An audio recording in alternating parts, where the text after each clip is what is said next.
Indonesia, you now have 40% of a bank that rebranded this year to put Dubai into the name. So what do you actually expect out of the Indonesian investment? It actually tells you, right, that our strategy, which I am alluding to, is what we are holding to the T. Indonesia is a very exciting market.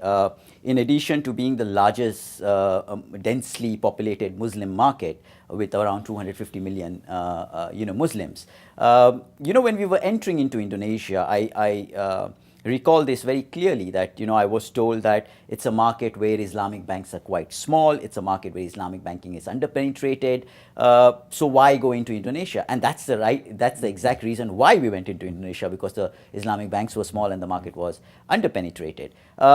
If you look at Indonesian market, tremendous potential. I always say this, and you've probably heard this before, it's a market which has something in it for everyone.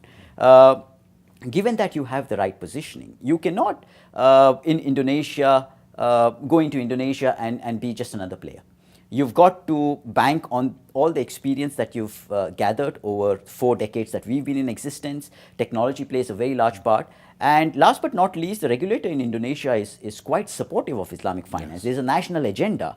And if you look at the current 5% penetration of Islamic finance, which is just the tip of the iceberg. I think it's crazy in a country, and you mentioned this yourself, which has the largest Muslim population of any country in the world, and to have Islamic finance only be at 5%.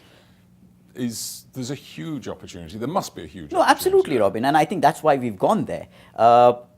And like I said, I think why organizations probably in the past who tried to venture out into Sharia compliant banking in Indonesia did not maybe be as successful as they wanted to, it was because of the positioning. I think Indonesia is a market, given the size of the market and given the potential, you just cannot do faith-based banking in Indonesia. There has to be a value proposition that makes sense to everybody.